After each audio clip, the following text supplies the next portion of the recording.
Hi, I'm Scott. I'm a Quiet Place fan. Hi, I'm Senthil, and I'm a Bird Box fan. So the two of us have decided since we disagree, we're going to start watching as many horror movies as we can and come up with a new way of rate them. Come join us.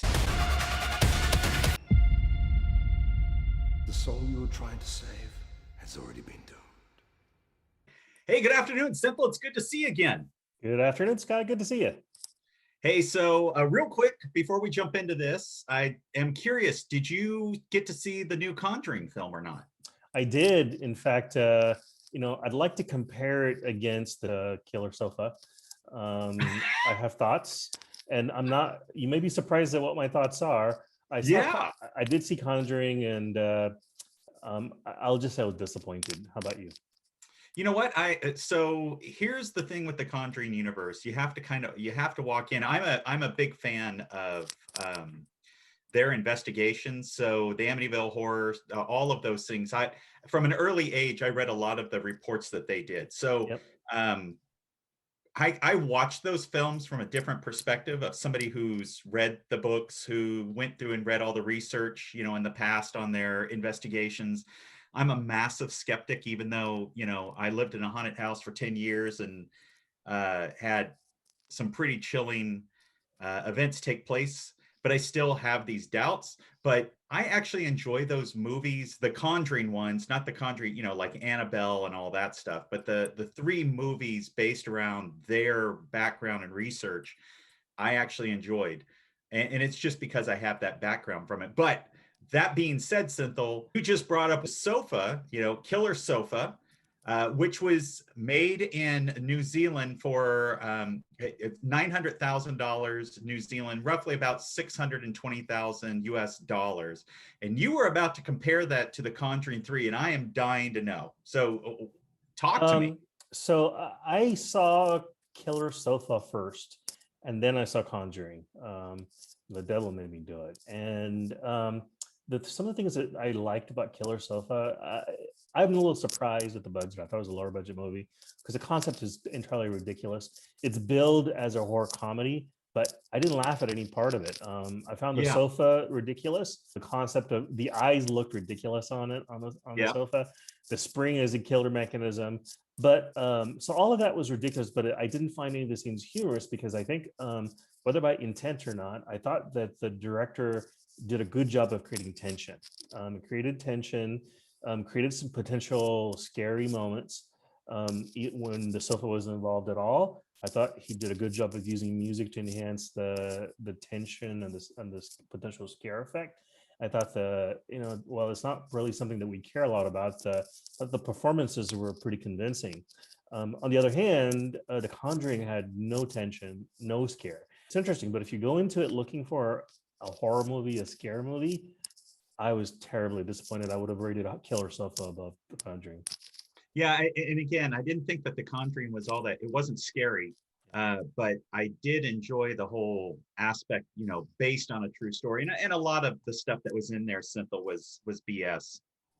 Didn't really follow the investigation very well, but I did enjoy it. Now, one thing that so with the Killer Sofa movie, one of the scenes that I really enjoyed was the whole scene where she's laid out on that sofa, right? And it's kind of like the seductive play, Yeah. right? Because she doesn't know that the sofa, you know, uh, is a living thing. It's a killer piece. It's a killer chair. It Yeah. wasn't even really a sofa. It was a lounge recliner. Um, so uh, this is tough for me to talk Reminds me about. of Rubber, actually, but not Yes, as well done.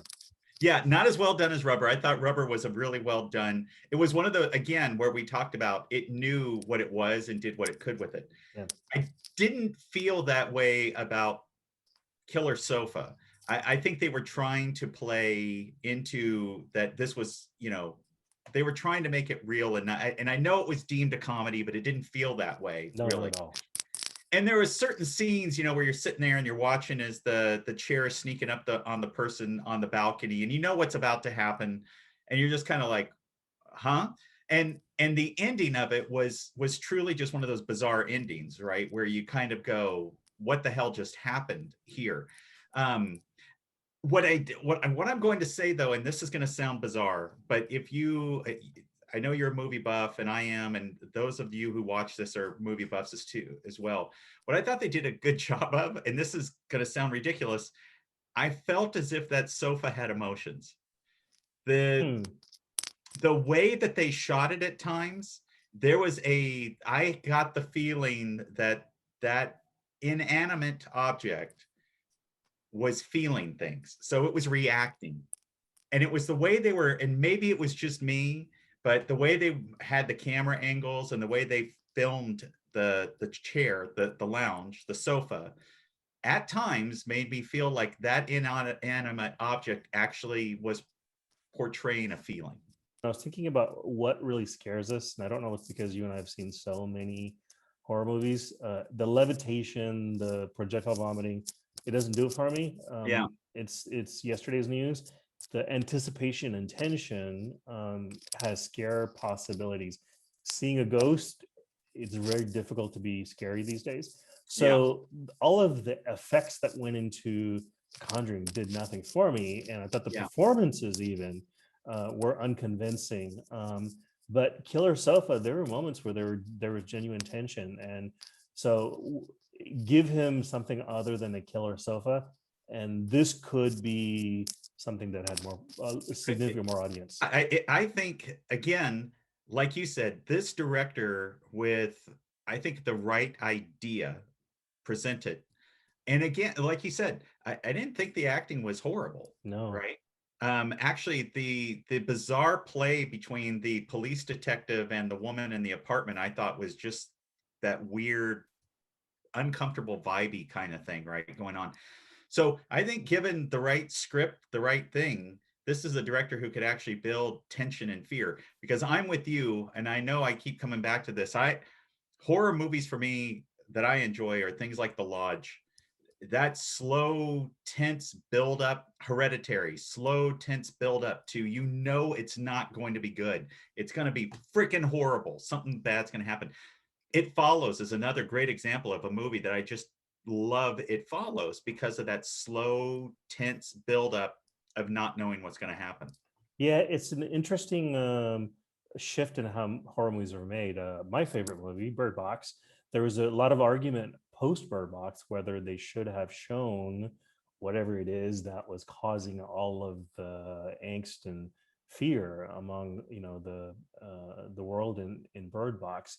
But there's also an argument that it was better not having seen it, because whatever you imagined You're is going to right. be There worse is a than whatever you argument that saw. you probably shouldn't have seen it. There is a good argument that you probably shouldn't have seen Bird Box. So would you recommend Killer Sofa to anybody?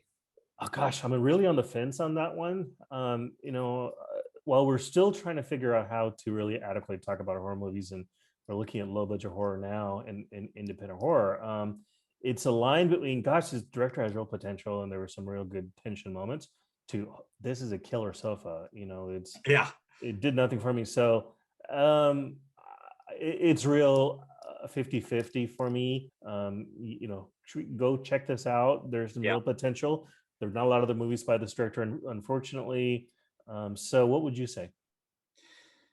So here's my take on it. I would tell somebody to go watch it for what it is, right? It's like Willy's Wonderland, Senthil. I mean, if you go in knowing it's crazy Nick Cage, you're going to enjoy that film because you're looking at it going, it doesn't get any weirder than this. And for me, Killer Sofa, if you walk in knowing when we say it's a killer sofa, it's literally a killer sofa, or it's not figuratively speaking, it is a killer sofa.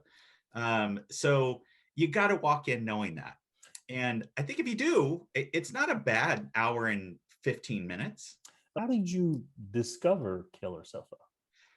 So I discovered Killer Sofa because I was running out of movies to watch, and it popped up as, hey, you watch this. I think it was Birdemic that I had watched because everybody had talked about Birdemic.